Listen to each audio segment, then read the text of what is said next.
Hello, thank you for tuning in. Welcome to the show. That's Matt behind the camera. We've got Agent Scully here dressed up. Why, you ask? Well, this week it's Halloween, or what Matt and I refer to as the most wonderful time of the year. Sorry, Christmas. Now, for those of you who celebrate Halloween, you know the whole nine, right? There's costumes, there are candies, scary stories, etc. And we decided that we would focus on something extra scary, or at least anciently so. And that, my friends, is the number one villain in so many stories around the world, the devil. Satan, Lucifer. So before we get into this idea of the great adversary of God, let's make a few things clear. The first and foremost of which is, when we're talking about Satan right now, we're talking about it from an academic or folkloric perspective. We're not making any judgment calls about someone's religion or the place that a satanic figure would have in that religion. So without further ado, here are some things that you might not know about Satan. Number one, Satan, or at least the modern interpretation of Satan, is kind of a New Testament thing. Right, I know. You might be saying, Matt, Ben, Scully, wait, what about the book of Job? That's Old Testament. Satan's in there.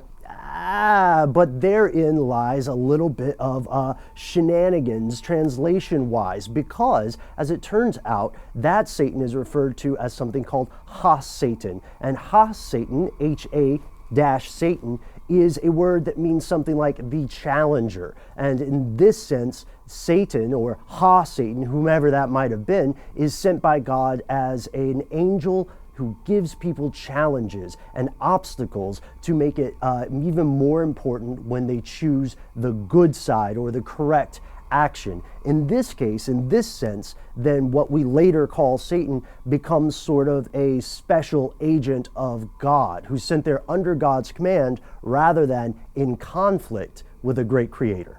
And number two, all right, the devil has a lot of names, and that's kind of weird. It's due to religious syncretism in part. And religious syncretism is something that we've talked about before in our videos and a little bit on our audio show. That's when two different religions combine and meld to form another belief system. You can find traces of this in some voodoo practices, in some Caribbean practices, or when I used to live in Guatemala, some of the folk saints that were actually older pre-Christian deities. So this comes out in the various names for Satan or the devil. One great example would be Baal or Beelzebub, which you would recognize as Beelzebub or Lord of the Flies. That comes from an older religion. And some scholars trace this phenomenon all the way back to ancient Babylon, to Zoroastrianism. And in Zoroastrianism,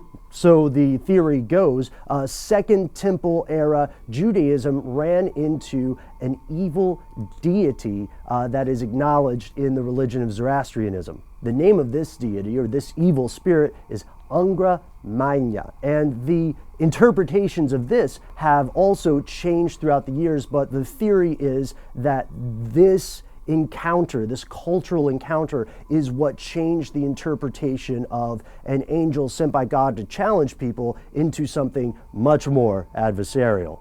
3.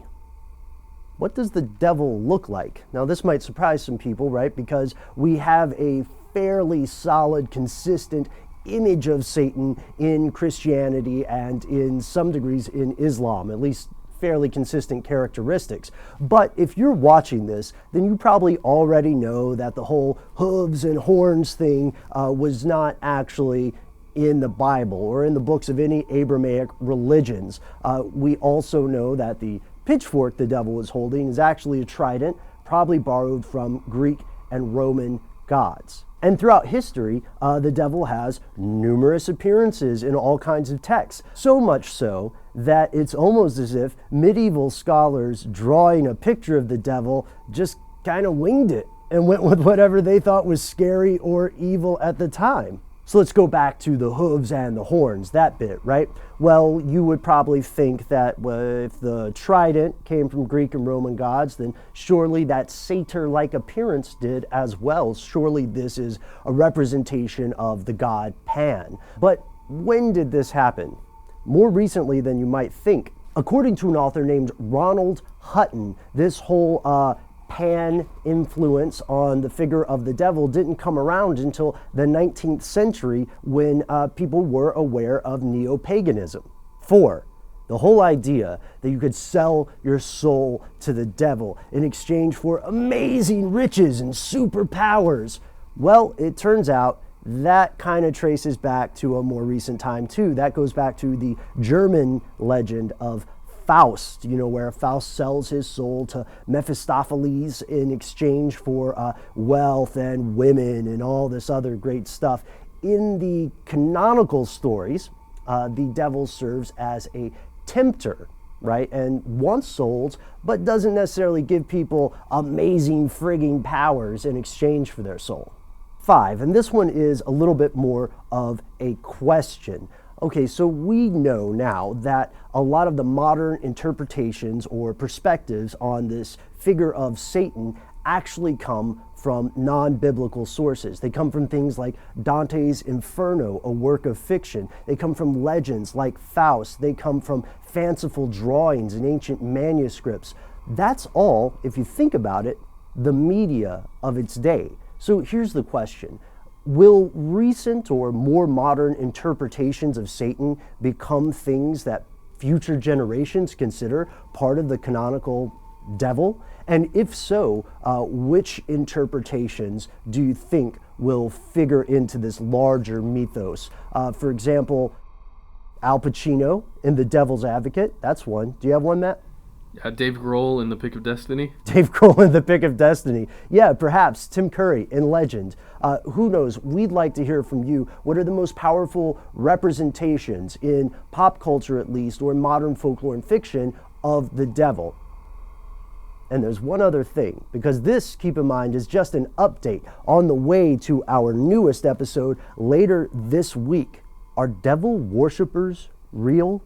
And before you jump right to the comments, keep in mind, we're not talking about like Anton LaVey or people who worship a symbolic idea. Are there people who believe that there is an adversary somewhere in the universe working against God, and are they worshiping it? Spooky, spooky stuff.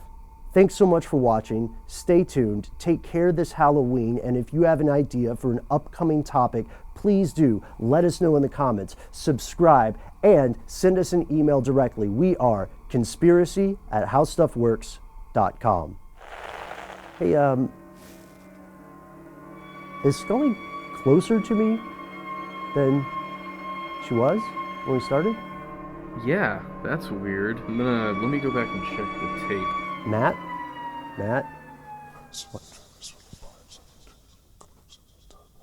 Oh, God.